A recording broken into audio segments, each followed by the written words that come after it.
देंगे सूर्य भगवान और ब्राह्मण की एक नई सुंदर कथा।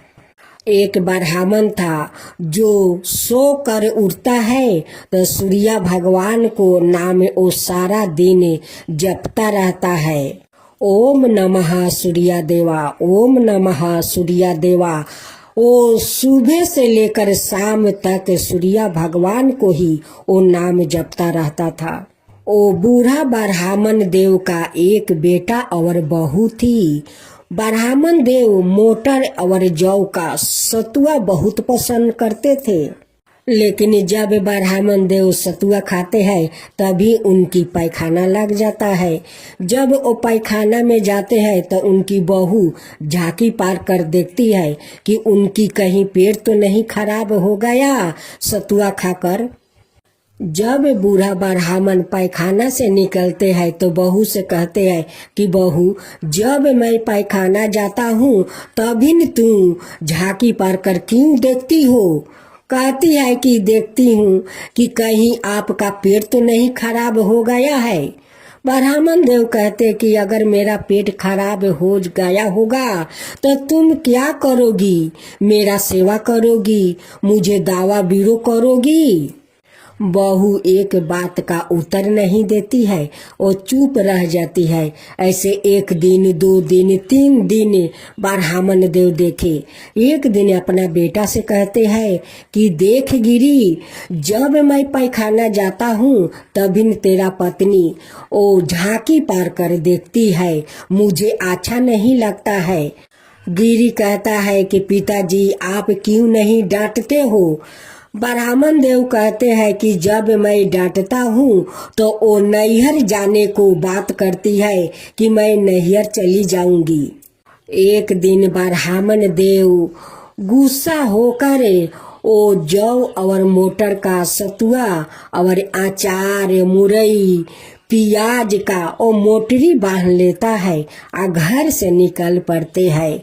उनकी श्रद्धा भक्ति देखकर सूर्य भगवान भी एक बूढ़ा के भेष धरते हैं और उनकी साथ साथ चलते हैं। भेष रूपी सूर्य भगवान कहते हैं कि ब्राह्मण देव, इस मोटरी में क्या है? ब्राह्मण देव कहते हैं कि इस मोटरी में ओटर मोटर का सतुआ है, अचार, पियाज, मुरई है। मैं बेटी का घर जा रहा हूँ। भेष रूपी सूर्य भगवान फिर कहते हैं कि ब्राह्मण देव आप अपना घर पर रहकर क्यों नहीं सतुआ खाते हैं? ब्राह्मण देव कहते हैं कि जब मैं सतुआ खाता हूँ तब मुझे पैखाना लग जाता है। जब मैं पैखाना में जाता हूँ तो मेरी बहू झांकी पार कर देखती है। जब मैं उसे डांटती हूँ तो वो महके जाने के धमकी देने लगती है। जब मैं बुलाने जाता हूँ तो वो 4 चक्का एसी वाली गाड़ी मांगती है। मैं क्या करूँ? भेष रूपी सूर्य भगवान कहते हैं कि ब्राह्मण देव, जब आप सोकर उठते हैं तो सूर्य भगवान को नाम इतना क्यों जपते हैं? ब्राह्मण देव कहते हैं कि वही तो एक मेरा सहारा है, उनकी नाम लेने से मेरा मन का शांति मिलता है, उसलिए मैं ओम नमः सूर्य देवा, ओम नमः सूर्य देवा का नाम जपता रहता हूँ, उससे मेरा शांति मिलता है। सूर्य भगवान उनकी कथन सुनकर जितना मुरई, अचार, पियाज लिया था वो सारे मुरई, पियाज, अचार को जेवरात में बदल दिया। जब ब्राह्मण देव अपना बेटी का घर पहुँचते हैं तो वहाँ पर बेटी उनकी स्वागत करती है। जब उस मोटरी को खोल कर देखती है तो उसमें तो ओटर मोटर का सतुआ है और उस सतुआ में इतना सारा सोना का जेवरात है। बेटी उस जेवरात और मोहर को देखकर बहुत खुश हो जाती है, क्योंकि ब्राह्मण देव का बेटी तो बहुत गरीब थी। उस जेवरात के चलते उनकी बेटी का बहुत खुशी मिला। बेटी कहती है कि पिताजी, वो जो सतुआ में सारा सामान है, उस सामान को मैं क्या करूं? पिताजी कहते हैं कि बेटी, वो सब तुम रख लो, बच्चों लोग खाएगा। ब्राह्मण देव तो यही समझते थे कि उसमें तो सतुआ, अचार, मुरई, प्याज है, लेकिन ब्राह्मण देव को कहाँ पता कि सूर्य भगवान सारे अचार, मुरई, प्याज को वो जेवरात और मोहर में बदल दिया था। सूर्य भगवान भी जानते थे कि ब्राह्मण देव का बेटी बहुत गरीब है, इससे उनकी धन भी हो जाएगा, घर दुआर भी हो जाएगा और उनकी परिवार सुख जीवन बिताएगा। ब्राह्मण देव का बेटी उस मोहर को बेच कर अपना खूब सुंदर महल बनाती है, अपना घर में बहुत सारा धन दौलत भर लेती है और अपना पिताजी को बहुत आदर करती है, बहुत सत्कार करती है, सेवा करती है। ब्राह्मण देव का बेटी का एक बेटा और बेटी था जो अपना नाना से बहुत प्रेम करते थे, बहुत प्रेम, बहुत हंसी मजाक करते थे। एक दिन नाती और नातिन दोनों अपना नाना से कहते हैं कि नाना जी, आपका मोटरी में क्या था? वो कहते हैं कि बच्चों, ओटर मोटर का सतुआ था, आप खाते क्यों नहीं? नाना जी कहते हैं कि जब खाता हूँ तो मेरा पैखाना लग जाता है, मैं पैखाना में जाता हूँ तो बहू झांकी मार कर देखती है, जब उनको डांटती हूँ तो वो महके जाने का धमकी देती है, जब बुलाने जाता हूँ तो 4 चक्का एसी वाली गाड़ी मांगती है। उसलिए मैं वहाँ पर सतुआ नहीं खाता, यहाँ पर सतुआ का मोटरी और अचार, मुरई, प्याज सब लाया हूँ मोटरी बांध कर। एक दिन ब्राह्मण देव अपना बेटी से कहते हैं कि बेटी, सतुआ थोड़ा लाओ और मुरई, प्याज लाओ, अचार लाओ। अब बेटी कहती है कि पिताजी, आप जो सतुआ लाए थे तो सतुआ तो है, लेकिन आपका अचार, प्याज, मुरई वो सारा जेवरात में बदल गया है।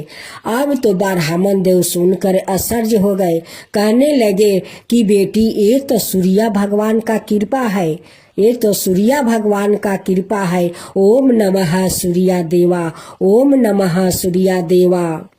अपना पिताजी के बात सुनकर उनकी बेटी हर रविवार के दिन गोबर माटी से घर लिपने लगी और लिप पोत कर हर रविवार का एक समय वो भोजन करने लगी और सूर्य भगवान को श्रद्धा भक्ति से पूजा करती थी, उन्हें अर्घ देती थी, उन्हें भोग लगाती थी और एक समय वो भोजन करके वो सो जाती थी। ये सब श्रद्धा भक्ति देखकर एक दिन सूर्य भगवान फिर से ब्राह्मण देव को सपने में दर्शन देते हैं, कहते हैं कि हे ब्राह्मण देव, आपको श्रद्धा भक्ति देखकर मैं आप पर बहुत प्रसन्न हूँ। जो आपका सतुआ के साथ अचार, प्याज, मुरई था उसे मैं जेवर मोहर में बदल दिया था, क्योंकि आपका बेटी बहुत गरीब थी।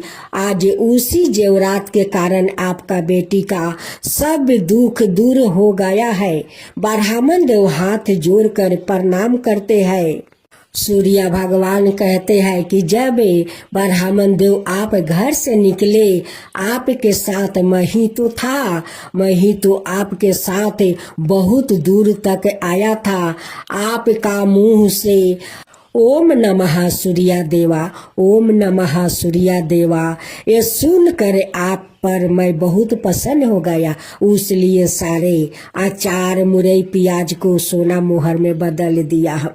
जब ब्राह्मण देव को आंख खुला तो वो देखते हैं कि भोर हो गया है। अपना बेटी से पूछते हैं कि बेटी, उस सतुआ का मोटरी में क्या क्या था? बेटी सब सच सच बात बता देती है कि पिताजी, उसमें तो सब जेवरात था, मोहर था।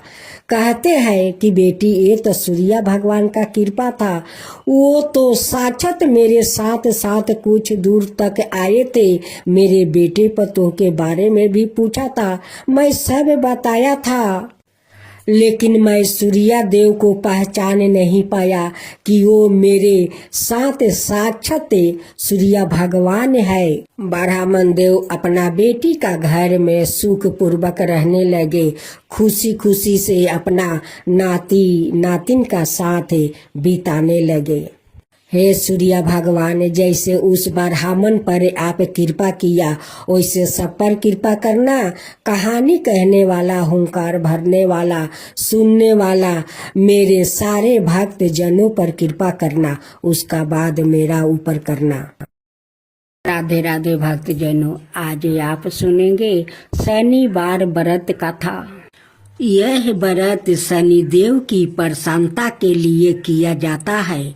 जब शनिदेव कृपित होते हैं तो सभी कार्यों बिंद उत्पन्न होने लगता है और प्रसन्न होने पर अपार सुख समृद्धि की वृद्धि होती है। कलह क्लेश मानसिक तनाव शारीरिक बाधाओं का नाश होता है।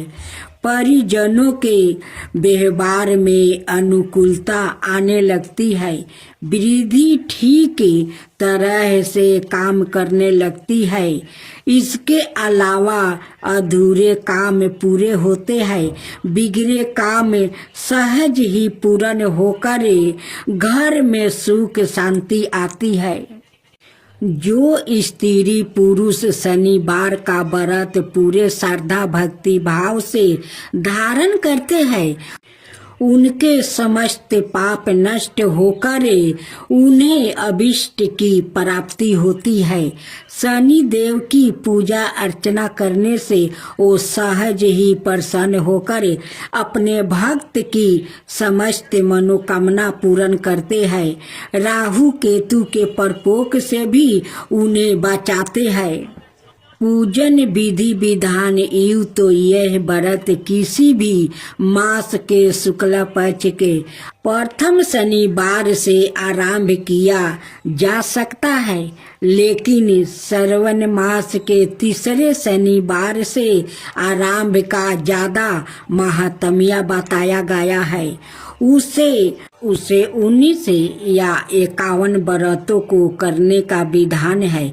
व्रत को धारण करने से पहले संकल्प करे कि इस दिन की तिथि, समय, स्थल आदि में मेरे सारे रोग के परिहार के लिए दृष्टि, उदर और पैर में आई हुई शनि की पीड़ा को मिटाने के लिए मैं शनि का पूजन करूंगा।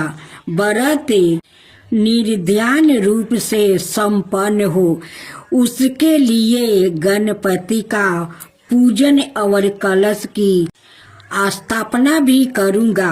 व्रत के दिन दैनिक कर्मों से निवृत्त होकर स्नान करके काले रंग के वस्तु या बनियान धारण करे। भगवान शंकर, राहु और केतु के साथ शनि देव की पूजा करने की व्यवस्था करे। शनि देव की प्रसन्नता के लिए यदि निकट कोई शनि मंदिर हो तो वहां जरूर जाए, दर्शन करे, शनि शास्त्रों का पाठ करे और मस्तक पर काले तिलक लगाए, तरह तरह के काली वस्तुओं का दान करे। घर में हनुमान चालीसा का भी पाठ कर सकते हैं। इस व्रत में हनुमान जी महिमा का भी गुणगान कर सकते हैं। यदि घर में शनि देव की प्रतिमा या छाया चित्र रखते हैं तो वहाँ हनुमान जी का फोटो जरूर रखें। शनि देव का रंग काला है, इसलिए उनको काली वस्तु जैसे काला तिल, सरसों का तेल, काली मूंग, उड़द, काले पुष्पा, काले वस्तु, लोहे का पतरा आदि विशेष प्रिय है। आताए उन्हें ये चीजें अर्पित करे। काले तिल के लड्डू और उड़द के आटे के लड्डू का भोग लगाए। इसी दिन पीपल के वृक्ष के तेल पूजन करने के बाद तने पर 7 बार सूत्र लपेट कर 7 परिक्रमा करे। फिर 7 बार नमस्कार करे। एक पात्र में जल लेकर उसमें कुछ काले तिल, 2 लौंग, कुछ पात्रा में चीनी डालकर पीपल के वृक्ष की मूल में पश्चिम की तरफ मुख करके अर्घ दे। वृक्ष के पास ही तेल का एक दीपक जला कर राखे।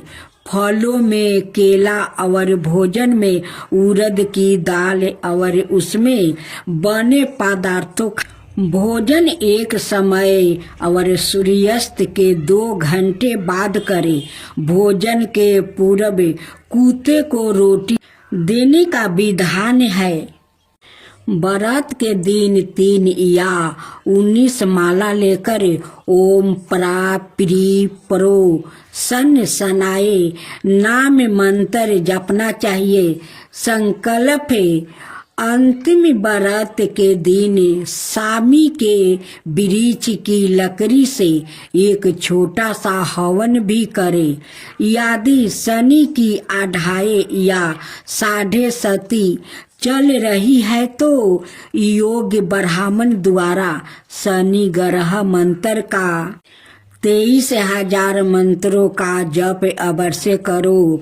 बाद में यथाशक्ति तेल, छतरी, जल, काला कंबल, लोहा, सरसों, चमड़े के जूते, कुर्सी, तिल के लड्डू ब्राह्मणों को दान में दे।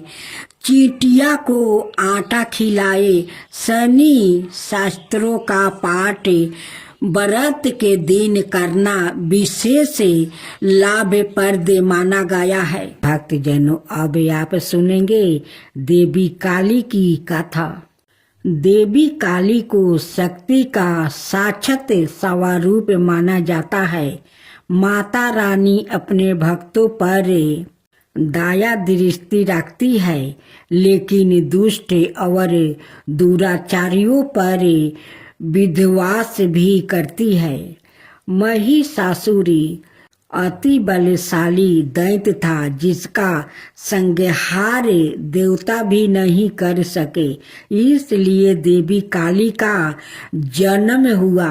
धार्मिक ग्रंथों में माँ काली के जन्म यह अवतार को लेकर कई मत है, लेकिन सबर मनाए मत यही है कि माँ काली का अवतार दैत्यों के संहार के लिए हुआ था। नवरात्रि में हम नव दुर्गा यानी माँ दुर्गा के 9 अवतारों की पूजा करते हैं, लेकिन जब दैत्यों के संहार के लिए माँ काली का जन्म हो चुका था तो फिर क्यों माँ दुर्गा को कई अवतार लेने पड़े? आइए जानते हैं इसके बारे में। काली माँ की कहानी 6ठी सातवीं के देवी महात्म्य के प्रथम अध्याय में काली को महाकाली के रूप में दर्शाया गया है। ओ भगवान विष्णु के सोते हुए शरीर से देवी योग निद्रा के रूप में पैदा हुई, ताकि ब्रह्मा और दुनिया को 2 राक्षसों मुद और कदब से बचने के लिए उन्हें जगाया जा सके। एक बार जब विष्णु जागे तो उन्होंने उन राक्षसों के खिलाफ एक लंबा युद्ध शुरू किया, लेकिन वो अभी भी पराजित थे और अपनी सफलता पर गर्व कर रहे थे।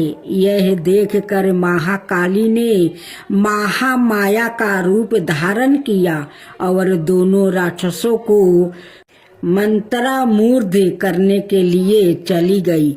जब वो महामाया से विचलित हुए तो विष्णु ने उन्हें तुरंत मार डाला।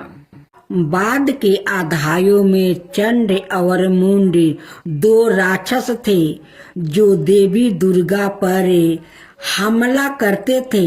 दुर्गा इतनी उग्रता से जवाब देती है कि काली उसके माथे से निकलती है और उन दोनों को मार देती है। यहाँ काली को गहरे नीले रंग की तवाचा संधि हुई आंखों वाला एक पातला चेहरा और खोपड़ियों की माला के साथ बाघ की खाल का कपड़ा पहने हुए बताया गया है। बाद में उसी युद्ध में राक्षस से रक्त बीज जिसके सेनापति चंड और मुंड थे युद्ध में काली का सामना करते हैं। रक्त बीज को वरदान है कि उसके खून की हर बूंद जो जमीन को छूती है उससे उसका एक और कैलोन पैदा हो जाएगा। चौकी दुर्गा रक्त बीज को उसके अनगिनत कैलोनों के साथ हारने में असमर्थ है। काली उसके शरीर से उसका खून चूस लेती है और उसे हराने के लिए उसके कैलोनों को खा जाती है। रक्त बीज और दारुका दोनों मामलों में काली को दुश्मनों को हराने के बाद रक्त पिपासु के नसों में चूर बताया गया है और रक्त पिपासु की उसकी लालसा नियंत्रण से बाहर हो जाती है। शिव को फर्श पर शांत होकर हस्तक्षेप करना पड़ता है। जब काली क्रोध में आगे बढ़ रही होती है तो वो गलती से शिव पर पैर रख देती है और उसकी जीभ बाहर निकल जाती है। वो तुरंत शांत हो जाती है और फिर से दुर्गा पार्वती में विलीन हो जाती है। युद्ध में भाग लेने के बाद शिव ने पार्वती को काली काली तवाचा वाली कह कर चिढ़ाए। पार्वती बहुत आहत हुई और योग योग तक तपस्या करना शुरू कर दिया जब तक कि उन्होंने अपना काला रंग नहीं खो देती है इसे त्याग नहीं दिया और गौरी सुनहरी तवाचा वाली देवी नहीं बन गई। उसका छिपा हुआ अंधकारमय अवतारण कोशिकी बन जाता है जो क्रोधित होने पर काली बन जाता है। काली पूजा उत्सव देवी काली को समर्पित है और विशेष रूप से पश्चिम बंगाल, ओडिया और असम के भारतीय क्षेत्र में मनाया जाता है। यह हिंदू कैलेंडर के हर महीने में अमावस्या के दिन मनाया जाता है। यह दीपावली के बाद शुरुआत होता है और दिनों तक चलता है। चौकी देवी काली महाविद्याओं में प्रमुख है। उनमें से प्रत्येक का काली पूजा से पहले अवतार का एक दिन होता है। काली माँ को फलों का प्रसाद बंगाल में खिचड़ी भोग के साथ निरामिष अर्थात बिना प्याज या लहसुन का मटन, मछली, करी, पायस, मिठाई और भाजा गहरे तेले हुए पकौड़े चढ़ाया जाता है। कुछ स्थानों पर प्रसाद के रूप में शराब भी चढ़ाई जाती है। अनुभवी पंडितों का कहना है कि लोग रात भर पंडालों में आते हैं और दिन की तुलना में रात में भीड़ बढ़ जाती है। पूजा आश्चर्यजनक रोशनी, प्रकाश और धावनी सो काली पूजा से पहले प्रत्येक दिन मनाए जाने वाले महाविद्याओं के अवतार और अंतिम महाविदा कमलात्मिका के अवतार, जिसे कमलात्मिका जयंती के रूप में मनाया जाता है, दिवाली के दिन पड़ने के कारण उन्हें अक्सर तांत्रिक लक्ष्मी के रूप में माना जाता है। इसके कारण और इस के कारण कि लक्ष्मी को विष्णु की पत्नी के रूप में माना जाता है। उसके बाद इसे लाल गुलहल के फूलों और गुलहल की माला से सजाया जाता है, जो उनका पसंदीदा फूल माना जाता है। फिर काली पूजा पंडालों में काली मंत्रों और भजनों की मदद से की जाती है। उनकी प्रार्थना की जाती है और उनकी दिव्यता का आहन किया जाता है। यदि पूजा घर पर आयोजित की जा रही है तो मंदिर काली पूजा की पूजा सेवा प्रदान करता है, जहां भक्त की ओर से पूजा आयोजित की जाती है। मंदिर के पंडितों के पास पूजा के लिए सारी सामग्री तैयार है और भक्तों को बस कुछ निर्देशों का पालन करना है, जो मंदिर द्वारा इसमें